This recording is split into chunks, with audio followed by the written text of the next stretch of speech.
선거는 민주주의의 꽃이라고 하죠.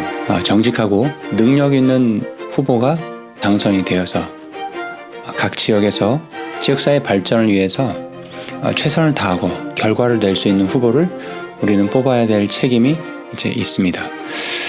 오늘은 좀 선거 얘기를 좀 하고 싶은데요. 크리스찬들이 이 세상을 살아갈 때 자유민주주의 국가에 살고 있는 크리스찬이라고 한다면 크고 작은 선거에 투표를 행사하게 됩니다. 투표는 국민 주권 행사이죠. 매우 중요한 것이죠.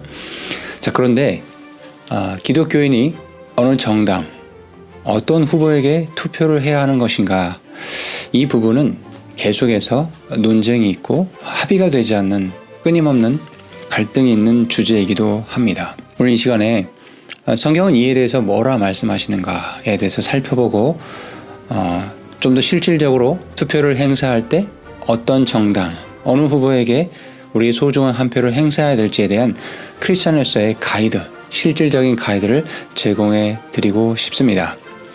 먼저 강의를 시작하기에 앞서서 이 채널이 지속 발전할 수 있도록 시청자 여러분의 구독, 좋아요, 알림 설정, 그리고 댓글 소통을 부탁드립니다.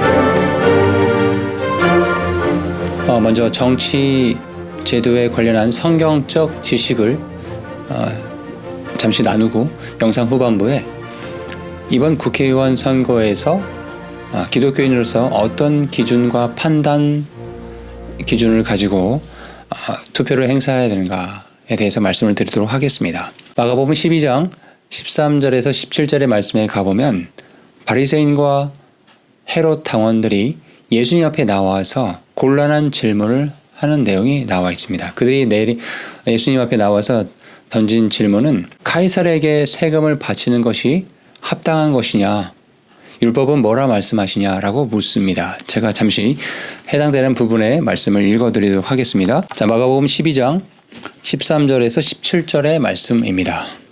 그들이 그분의 말씀들로 그분을 잡으려고 바리새인들과 헤롯 당원들 중에 어떤 자들을 그분께 보내매 그들이 와서 그분께 이르되 선생님이여 우리가 알기에 선생님은 진실하시고 아무도 꺼리끼지 아니하시나니 선생님은 사람들을 외모로 판단하지 아니하시며 진리 안에서 하나님의 길을 가르치시나이다. 자, 이렇게 바리새인들과 헤롯 당원들이 예수님 앞에 나와서 예수님을 공경하는 것처럼 이렇게 말로 포장을 하고 있습니다. 그러나 이제 자기들의 본심을 지금부터 드러내기 시작하는데요. 이렇게 묻습니다. 카이사르에게 공세를 바치는 것이 율법에 맞나이까 맞지 않나이까 라고 묻습니다. 이 문제에 대한 이해를 돕기 위해서 역사적인 배경을 먼저 말씀드리도록 하겠습니다. 예수님 시대의 유대는 로마의 지배를 받았습니다. 로마 제국은 유대를 포함하여서 자신이 통제하는 그 지역들에게 세금을 요구했습니다. 이 세금은 상징성이 있었는데요. 첫 번째, 로마의 압제를 구체적으로 상기시켜주는 그런 역할을 했고, 둘째는 세금 징수는 경제적인 부담이 되죠. 또한 그 세금을 징수받는 그곳이 로마에 예속되어 있고 그곳은 국가의 주권이 상실되었다라는 상징을 보여주고 있었다는 것이죠. 이러한 상징성을 지닌 세금 문제를 지금 곤란한 문제이죠. 이걸 들고 예수님 앞에 바리새인들과 헤롯 당원들이 나타난 것입니다. 자, 바리새인들은 토라를 엄격하게 고수하고 율법을 해석하고 적용하는 지침으로 구전 전통을 믿는 그런 종파, 유대 종파로 잘 알려져 있습니다. 자, 그들은 회당과 백성들 사이에서 영향력을 행사했어요. 부분적으로는 율법대로 행하다 보니까 그들의 경건함 때문에 영향력을 행사하기도 했지만 약간 정치적인 측면에서는 로마의 점령의 틀 내에서 유대인들의 자치를 옹호했어요. 그러니까 로마의 세금을 내는 문제에 있어서는 긍정적인 의견을 내기보다는 이들은 부정적인 의견을 냈을 거라고 우리는 추측해 볼 수 있습니다. 자, 그리고 헤롯 당원들이 등장하죠. 성경에 헤롯 당원들에 대해서 구체적으로 잘 언급되어 있지는 않지만 유대에 있는 로마의 종속 왕인 헤롯 왕조를 지지하는 집단들이었거든요. 그러니 이들은 로마 당국과 또 더 공개적으로 협력했고 정치적 현상 유지와 그 안에서 자신들의 권력을 유지하려고 했었을 겁니다. 그러니 그 수단, 로마가 유대를 지배하는 상징적인 역할을 하는 그 세금 징수 문제에 있어서 합당하다, 세금을 부과해야 된다라고 그런 의견을 냈었을 것입니다. 자, 지금 이 구절에서 바리새인들은 세금 징수를 해서는 안 된다라는 입장에 취했을 가능성이 높고, 반면에 헤롯 당원들은 세금 징수가 마땅하다라는 찬성의 입장을 취했을 가능성이 높습니다. 이렇게 두 세력이 의견이 합치되지 않았는데 참 공교롭게도 예수님을 곤란에 빠뜨리고 그를 시험하는 문제에 있어서 그 두 집단이 이제 동맹을 맺는 장면이 지금 나옵니다. 바리새인들은 로마의 통치에 반대했고 헤롯 당원들은 그것을 지지했으니까 예수님이 어떻게 대답하냐에 따라서 다 문제가 되는 그런 어려운 문제를 지금 들고 온 것이죠. 자, 말씀을 계속 읽도록 하겠습니다.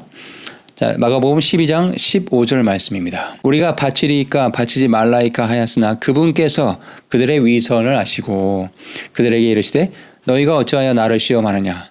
데나리온 하나를 가져다가 내게 보이라 하시매 16절 그들이 그것을 가져오므로 그분께서 그들에게 이르시되 이 형상과 새겨진 글이 누구의 것이냐 하시니 그들이 그분께 이르되 카이사르의 것이니이다 하매.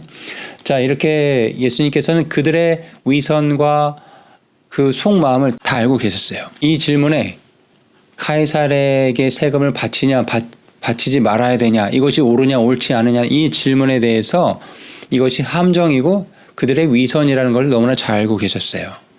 Yes, No라고 대답하기에는 불리하다는 걸 예수님이 다 알고 계셨어요. 만약에 예수님께서 그것이 합법적이고 합당한 것이다 라고 한다면 로마 통치를 원망하고 반대하며 세금 징수에 대해서 불만을 토하는 사람들에게 굉장히 미움을 받겠죠. 반면에 그러면 예수님께서 카이사르에게 세금 바치는 건 합당하지 않다라고 노의 입장을 취했다고 한다면 어쩌면 정치적인 반란 또 반군의 그런 세력으로 몰려서 로마 당국의 신고의 대상이 될 수도 있었다라는 겁니다. 자, 이런 곤란한 질문에 대해서 예수님께서는 이렇게 대답을 하십니다. 자, 데나리온 하나를 가져오고 거기에 새겨진 형상이 뭐냐라고 물어보시죠. 그러면서 이렇게 대답하십니다. 17절입니다. 예수님께서 그들에게 응답하여 이르시되 카이사르의 것들은 카이사르에게 하나님의 것들은 하나님께 바치라 하시니 그들이 그분으로 인해 놀라니라. 우리 예수님 참 멋지시죠? 참 지혜가 넘치신 분이십니다. 이 곤란한 문제에 있어서 명쾌하게 답을 내려주세요. 카이사르의 것은 카이사르에게, 하나님의 것들은 하나님에게 바치면 된다라고 말씀하십니다. 그러니까 예수님께서는 지금 우리 인간들이 살고 있는 정치의 영역과 그것이 카이사르의 것들이죠. 또 그다음에 하나님의 것들, 이건 영적인 영역들이죠.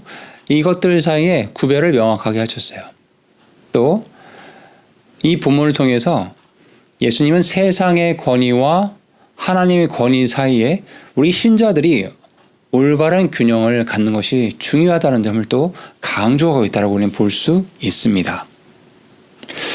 우리는 이 본문에서 두 가지를 기억해 볼 수 있습니다. 첫 번째는 청지기의 직분, 책임에 대해서 기독교인들이 어떤 태도를 가져야 되는지를 말씀해 주고 있어요. 우리 크리스천들도 이 세상에 속해서 한 시민으로 살아가고 있습니다. 그렇기 때문에 그 국가에서 요구하는 법적인 제도나 세금을 내는 이런 문제들에 있어서 마땅히 책임을 다해야 된다는 거예요. 두 번째, 예수님의 가르침은 사회 제도에 참여하는 것, 세금 납부가 지금 대표적인 문제였죠. 그것과 또 영적인 문제들 있죠. 정의를 실현하고 또 예수님의 사랑을 베풀고 하는 이런 하나님의 명령을 우선시하는 이 둘 사이에서 크리스천들은, 기독교인들은 균형을 유지해야 된다. 동시에 그러면서도 신앙인으로서 하나님의 왕국, 하나님의 것들, 이런 것들에 더 우선순위를 두어야 된다는 것도 이 말씀을 통해서 우리는 생각해 볼 수 있습니다. 자, 이런 성경의 기본적인 내용들을 바탕으로 이제 실질적으로 우리가 앞으로 있을 국회의원 선거에서 기독교인들이 어떤 기준을 가지고 투표하는 것이 좋을지 그 관점에 대해서 좀 말씀을 드리도록 하겠습니다. 웨스트민스터 신앙 고백 1647년에 나온 이 웨스트민스터 신앙 고백서에 따르면 이 문제에 대한 어떤 가이드가 제시되고 있습니다. 제가 좀 소개를 해드리고 싶은데요. 웨스트민스터 신앙 고백서는 기독교 개혁파의 대표적인 교리 문서입니다. 성경이 제시하는 진리, 구원에 관련된 이런 교리들을 체계적으로 잘 설명하고 정리되어 있고 천명한 것이거든요. 이 고백 문서는, 그런데 여러분 한 가지 기억하실 것은 이 웨스트민스터 신앙 고백 문서는 1640년대에 영국의 정치적인 상황을 반영했다라는 거예요. 영국과 스코틀랜드의 정치적 소용돌이가 한창일 때 이제 영적인 갈급함을 가진 청교도 장로회 이런 목사들이 성경적 기독교를 정착시킬 수 있는 기회를 이용하여 여러 해 동안 기도하면서 만든 것이 바로 웨스트민스터 신앙 고백서입니다. 자, 근데 그 웨스트민스터 신앙 고백서에서 제23장 1항에 이런 말씀이 있습니다. 이런 표현이 있습니다. 하나님께서는 위정자들을 세워 자기 아래에 두시고 자기 자신의 영광과 공공의 유익을 위하여 백성을 다스리게 했다. 이 목적을 위하여 그들에게 무력을 허용했다. 위정자들에게 무력을 허용하셨다라는 거예요. 왜? 선한 자들을 보호하고 격려하며 악을 행하는 자들을 벌하기 위함이다라고 이렇게 기록이 되어 있습니다. 그러니 아까 예수님께서도 카이사르의 것들은 카이사르에게 바쳐야 하는 게 맞다. 즉 위정자들을 하나님께서 세워주시는데 우리 대한민국뿐 아니라 각 나라에 위정자들을 세워주시는데 그것은 하나님의 영역이고 그들이 할 일은 공공의 유익을 위하여 선한 자들을 보호하고 격려하고 악한 자들에게 벌을 내리는 그런 역할들을 해야 된다라고 말씀을 하고 있었고 또 웨스트민스터 신앙고백에서도 그거를 입증해주고 있다는 겁니다. 자, 또한 웨스트민스터 신앙고백 31조 4항에는 이런 표현이 있습니다. 정상적인 교회는 신앙고백 공동체의 고유한 영역에 충실해야 된다. 이게 무슨 말입니까? 그러니까 교회 본연의 역할, 복음을 전달하고 주님께 경배하고 하는 이런 일들에 교회는 집중해야 된다는 걸 말을 하고 있어요. 자, 그러면 여기까지만 보면 이렇게 말씀하신 분이 있을 수 있을 거예요. 그거 봐라. 교회가 정치적인 어떤 일들에 관심을 기울이거나 뭐 어떤 정당을 지지하라, 지지하지 말라 이렇게 개입하는 것은 옳지 않다라고 주장하는 분들이 있을 수 있을 거예요. 그런데 그렇지 않습니다. 웨스트민스터 신앙고백서 지금 읽어드렸던 31조 4항 뒷부분에 이런 말씀이 있어요. 자, 정상적인 교회는 신앙고백 공동체의 고유의 영역을 하는 게 맞아요. 그런데 다만 이렇게 되어 있습니다. 특별한 경우 cases extraordinary. 특별한 경우에 있어서 겸허하게 청원하는 형식을 취하거나 또는 위정자의 요구가 있는 경우 양심껏 충고하는 방식을 위할 수가 있다라고 기록이 되어 있습니다. 자, 그러면 웨스트민스터 신앙고백서가 말한 조건을 붙인 extraordinary, 이 특별한 경우는 무엇을 의미하는 것인가? 자, 정치 권력자가 국민의 생명과 안녕, 복지를 심대하게 위협하고 있어요. 특별히 기독교의 어떤 확산과 기독교 복음 전파와 예배 활동을 국가가 정책적으로 조직적으로 나서서 막고 있어요. 그런 경우들, 또 국가의 정체성을 부정해요. 또 헌법을 지키잖아요. 우리 대한민국은 자유민주주의 국가이죠. 그리고 시장 경제와 사유재산 제도를 강조하는 국가입니다. 그런데 만약에 우리 대한민국의 위정자들이 이러한 국가의 정체성을 흔들고 부정하고 헌법을 무너뜨리려고 하고 있다면 국가의 존망을 기로로 몰고 가고 있는 경우에 해당되는 스페셜한 extraordinary, 특별한 경우에 해당된다는 거예요. 예수님께서 카이사르의 것들은 카이사르에게, 하나님의 것들은 하나님에게 바치는 게 맞다라고 말씀하셨어요. 이 말씀의 의미가 뭐라고요? 세상에서 시민으로서 그 국가의 한 일원으로서 책임을 다하는 것이 중요하다. 또한 또 신앙인으로서 하나님의 왕국과 그분의 의를 구하는 것도 또한 중요하다. 그 균형을 잘 맞추는 것이 신앙인들의 올바른 태도이다라는 말씀을 마가복음에서 말씀하셨다고 말씀드렸어요. 또한 실질적으로 우리의 믿음 생활이 국가와 정치, 제도 안에서 이루어지기 때문에 웨스트민스터 신앙고백서에는 이런 부분들에 대해서 좀 더 실질적으로 우리 기독교가 어떠한 태도를 갖춰야 되는지를 잘 설명하겠다고 말씀드렸어요. 하나님께 경배하고 또 복음을 선포하는 일은 우리의 정체성입니다. 그런데 국가가 나서서 만약에 이것을 법적으로 행정명령으로 이것들을 하지 못하게 막고 제한한다고 한다면 기독교인으로서 반드시 목소리를 내야 합니다. 또한 국가의 정체성, 대한민국 아까 말씀드린 대로 자유민주주의 국가예요. 또 시장 경제와 사유재산 제도를 강조하는 국가입니다. 자, 이런 것들을 부정하는 그런 정치인들, 정당이 있다고 한다면 그런 후보들에게 우리가 투표를 해야 될까요? 이걸 한번 잘 생각해 보시기 바랍니다.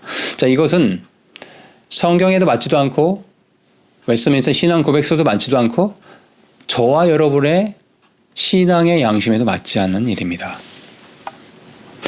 기독교인들은 이 땅을 살아갈 때 삶의 모든 영역에서 우리의 믿음과 실행에 있어서 일치가 되어야 돼요.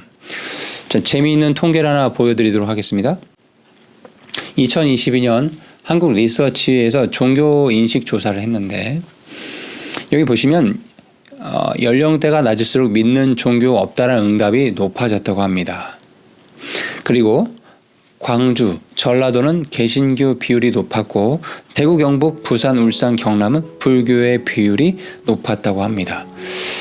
여러분, 이 표현이 이 조사 결과가 시사하는 점이 많습니다. 미국을 보면 신앙의 성향 그리고 그들이 지지하는 정당이 어느 정도 일맥상통하고 일치하는 경우들이 많아요.